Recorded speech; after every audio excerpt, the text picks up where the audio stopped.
all scripture. The question to first ask whenever you come across something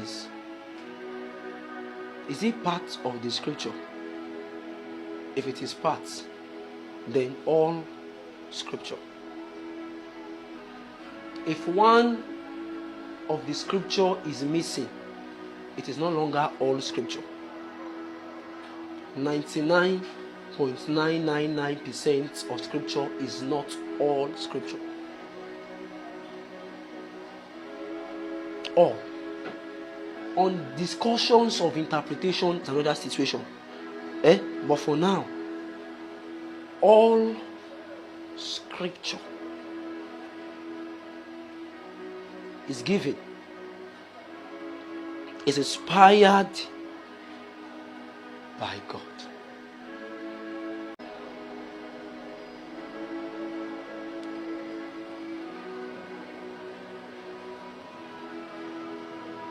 One of the reverence that we have for scripture, one of the cause for the reverence that we ought to have, and the word ought is critical in my analysis because of the lack of reverence that a generation rising has.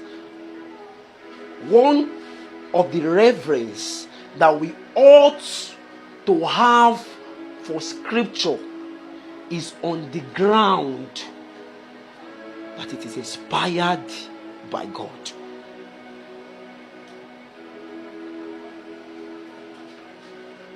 And you see, any kind of thoughts that you can think as a reason for not upholding a scripture was thought of that God before the scripture was inspired. Disobedience to the teaching of scripture has to be that you have indirectly judged that either God was unwise for inspiring it, or God was foolish for not thinking it, or you are so wise to revise it. Because I do not think that when Paul was saying that thing, and when Timothy was hearing that thing, he was hearing any other thing than all scripture. All.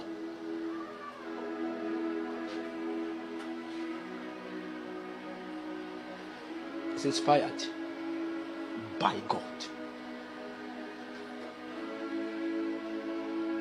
God is the reason for our believing all scripture.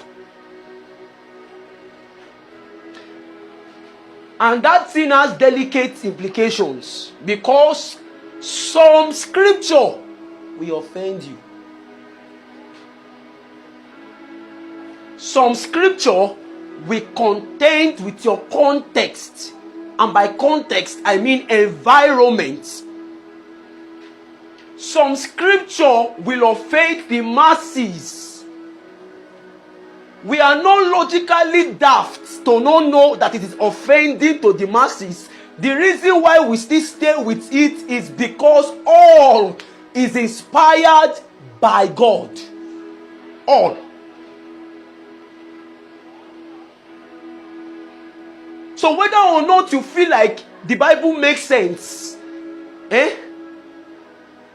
I'm an advocate for apologetics. And like I used to say, even if we don't have sufficient apologetics, as long as we can prove by exegesis, right interpretation of scripture, that this is the meaning, if it offends the whole world, for you to be a man of God is to stand with God.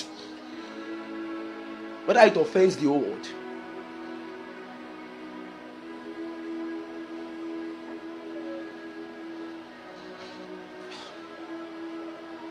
I'm building my case because a generation is rising that is customer friendly. Customer service. Customer friendly generation. User interface. User experience. We designed the app trying to think of how the user will use it. Trying to picture how it can be easily acceptable and accessible by the user. That is UI UX. That's what we are doing with scripture. We are doing UI UX, user interface, user experience. The moment 1, 2, 3, 4 people show sign of reluctance to that scripture, we come under pressure to start finding interpretation. Like I was telling David this morning, I said to him, the first time you read that scripture, in your clean conscience, there was something you got. Sometimes it was too hard. That's why you went to YouTube. We are hoping to see something softer. And you did not stop searching. Even when you're going to YouTube and you were still getting the same interpretation, you continue searching until you saw the one that was soft. And I said, this is it.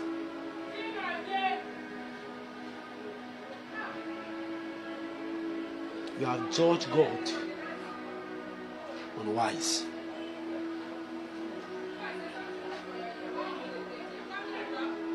How much of love do you have for God?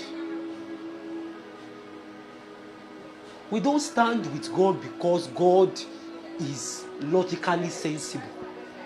If your reason for standing with God is because He can appeal to logic, you will soon preach a God. Well, let me come this way. You will soon lie. You will still judge God a liar with your life.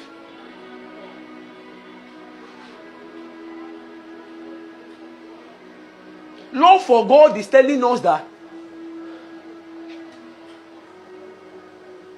we have been in experiences where we read scripture, that the meaning of the scripture, when we saw the meaning, water came out of our eyes, we cried.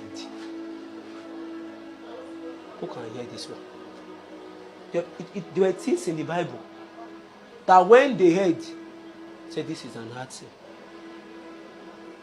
Who can receive it?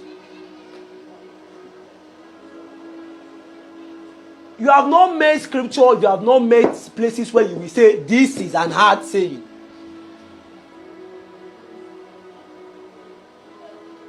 If it be so, then let nobody marry. That was when Jesus came and said that the only ground, as according to Matthew, is debatable. The only ground for divorce was sexual immorality. The next one that they said is, if it be so. He said, what of if the man is beating the wife and she almost want to wound him? The only ground. So people don't even say that there is a ground at all. That is one. So people that even try to accept, the one that they can see that the only ground is except for porneia. If that blow was not porneia, there is no divorce letter. Somebody didn't know what you are saying. If God did not put to your mommy, even if it did not put to my mommy, this is an hard saying. If you brought me to TV, I can say, okay, we should be separated though. But that separation, you will not still marry. You cannot divorce on the ground of that he slapped you, he did not slap you. Do you know how that looks like in a generation of perversion? That every single slight thing is a room to divorce. We are men of God because we are called to stand with God. We are Christians because we are supposed to be Christ's representative. If Jesus was here in this generation, he will not say anything different from what he has said. It is an hard saying does not mean it is a wrong saying. They are not the same. There are sayings that are hard that are not wrong.